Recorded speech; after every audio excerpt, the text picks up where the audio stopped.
Gimana jadinya kalau satu divisi penuh Panzergrenadier SS, pasukan paling fanatik, paling modern, dan paling brutalnya Jerman di Perang Dunia Kedua, tiba-tiba nyasar dan terdampar di Jepang? Bukan Jepang yang sekarang ya, yang isinya anime dan teknologi canggih. Bukan. Ini Jepang abad ke-13, zaman di mana para samurai lagi sangar-sangarnya. Lagi di puncak kekuasaan di bawah keshogunan Kamakura.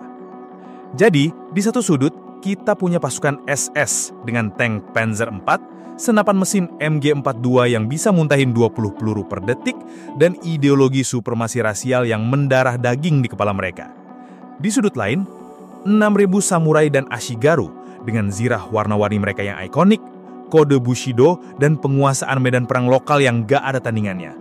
Ini bukan cuma adu pedang lawan peluru, ini bentrokan filosofi. Guntur baja dari Eropa melawan jiwa baja dari Timur. Gimana ceritanya? Oke, kita mulai dari fase pertama. Bayangin lu adalah seorang samurai pengintai. Pagi itu tenang, kabut tipis nutupin pantai Kyushu. Tiba-tiba, dari balik kabut, lu lihat sesuatu yang gak masuk akal.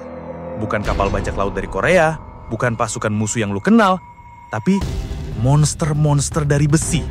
Benda kotak-kotak raksasa yang merangkak ke darat sambil ngeruam. Suaranya berat dan bikin bulu kuduk berdiri. Dari perut monster itu keluar prajurit-prajurit tinggi pakai seragam abu-abu aneh, bawa tongkat besi yang sama sekali nggak lu kenali. Pikiran lu langsung ngasih nama buat pemandangan gila ini, Tetsuno Kaiju, monster besi. Ini pasti kerjaan Oni, iblis dari neraka. Sekarang kita pindah sudut pandang. Bayangin lu adalah komandan SS. Kita sebut saja Obersturmführer Schmidt. Perjalanan gila entah apa barusan bikin lu dan pasukan lu mendarat di antah berantah. Lu lihat lewat teropong, ada segerombolan prajurit lokal yang pakai kostum aneh, warna-warni kayak mau festival, bawa pedang melengkung.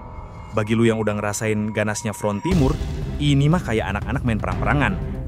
Dengan ideologi SS yang udah dicuci otak ke lu, mereka ini cuma Untermenschen, ras rendahan. Arogansi lu meluap. Lu ngerasa ini cuma pemanasan, tugas bersih-bersih sebentar sebelum nyari tahu di planet mana lu nyasar. Berita soal kedatangan iblis ini nyebar cepat. Keshogunan Kamakura gak main-main. Seorang daimyo, si tuan tanah feodal, langsung ngumpulin pasukan. 6.000 orang, gabungan kavaleri samurai yang udah kayak dewa di masanya, sama infanteri ashigaru yang loyalnya gak ketulungan. Mereka mutusin buat ngadepin ancaman ini secara langsung di lapangan terbuka. Sesuai tradisi sesuai Kyuba no Michi, jalan busur dan kuda. Ini soal kehormatan. Genderang perang taiko mulai ditabuh, suaranya bikin jantung deg-degan. Trompet kerang Horagai ditiup, itulah tanda pertempuran mulai. Ratusan samurai elit di atas kuda-kuda terbaik mereka maju duluan. Di belakangnya, ribuan ashigaru ngebentuk tembok tombak yang rapat. Ini pemandangan yang udah bikin musuh-musuh mereka gemeteran selama ratusan tahun. Di seberang lapangan, Komandan Smith sama sekali nggak terimpresi. Dia cuma angkat tangan, terus nurunin lagi. Satu kata keluar dari mulutnya dengan dingin. Feuer! Dan saat itulah, neraka benar-benar lepas dari kandangnya. Senapan mesin MG42 yang dapat julukan gergaji besi Hitler mulai nyanyiin lagu kematiannya. Gelombang kavaleri samurai yang tadi kelihatan gagah langsung hancur lebur. Bayangin, 20 peluru per detik dari tiap senapan mesin ngehantam mereka. Kuda dan penunggangnya robek jadi satu. Zirah indah yang dibikin berbulan-bulan hancur kayak kerupuk. Keberanian, skill memanah di atas kuda, semuanya jadi sia-sia. Mereka bahkan gak sempat narik pedang. Mereka mati bahkan sebelum nyadar diserang pakai apa. Tembok tombak ashigaru di belakangnya, nasibnya sama aja. Peluru-peluru dari MG42 dan senapan serbu STG44 nembus badan mereka dengan gampang. Mereka berjatuhan kayak daun kering, numpuk jadi benteng mayat. Ini bukan pertempuran, ini pembantaian sepihak. Cuma dalam hitungan menit, lapangan yang tadinya mau jadi saksi duel terhormat, sekarang jadi kuburan massal yang basah oleh darah. Pembantaian itu emang bikin shock. Tapi satu hal yang harus lu tahu soal samurai, mereka bukan orang tolol. Mereka prajurit. Dan seorang prajurit sejati itu kalau nggak beradaptasi, ya mati. Di kuil-kuil yang gelap, di bawah cahaya obor, para daimyo yang selamat dari neraka itu rapat. Mereka ngumpulin semua informasi. Mereka sadar, ngelawan monster-monster ini di tempat terbuka itu sama aja bunuh diri. Jadi mereka ngelakuin satu-satunya hal yang paling logis, ubah arena perangnya. Pasukan SS dipaksa buat ngejar mereka masuk lebih dalam ke jantung Jepang. Dan disinilah gamenya berubah total.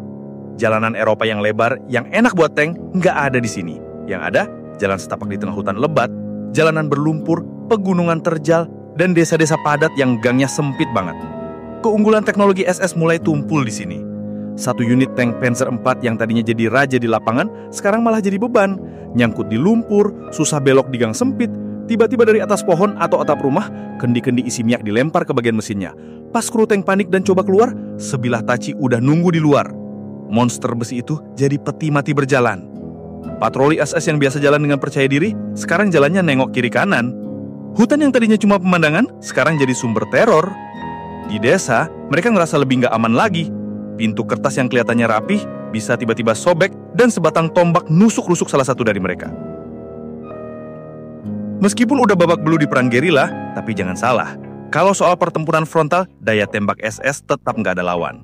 Dengan susah payah, mereka akhirnya bisa maksa jalan mereka sampai ke ibu kota Keshogunan Kamakura. Mereka ngancurin pasukan pertahanan terakhir, dan akhirnya kota itu jatuh. Bendera swastika yang compang-camping dinaikin di atas gerbang yang udah kebakar. Secara taktis, di atas kertas, mereka menang. Misi selesai, ibu kota musuh diduduki. Tapi disinilah cerita jadi makin tragis buat mereka. Setelah kemenangan itu, Komandan Schmidt berdiri di tengah reruntuhan. Dia ngelihat pemandangan terakhir yang nunjukin betapa gilanya musuh yang dihadapi. Para pemimpin terakhir klan Hojo, bareng sama ratusan pengikut setianya, ngelakuin seppuku massal, bunuh diri terhormat daripada menyerah. Schmidt sadar, dia nggak naklukin sebuah kota, dia cuma jadi penjaga sebuah kuburan raksasa. Dan sekarang, apa selanjutnya? Disinilah mimpi buruk yang sebenarnya mulai. Mereka terdampar ribuan kilometer dari Jerman di abad yang salah. Nggak ada jalur suplai, nggak ada bantuan. Tank-tank mereka jadi pajangan besi rongsokan karena bensinnya habis.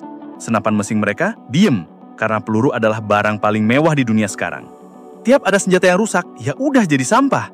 Sementara itu, musuh mereka ada di mana-mana. Setiap petani yang mereka lihat bisa jadi tentara di malam hari. Hutan di sekitar mereka bukan lagi cuma sekedar hutan, tapi barak militer raksasa yang isinya ribuan prajurit gerila. Pada akhirnya, divisi Panzer Grenadier SS itu akan lenyap.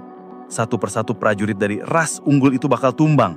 Kena disentri, kena panah beracun, kena perangkap bambu runcing, atau mati gila karena stres dan paranoia. Mereka menang di tiap pertempuran, tapi kalah telak dalam perang. Gimana menurut lu? Tulis di kolom komentar ya.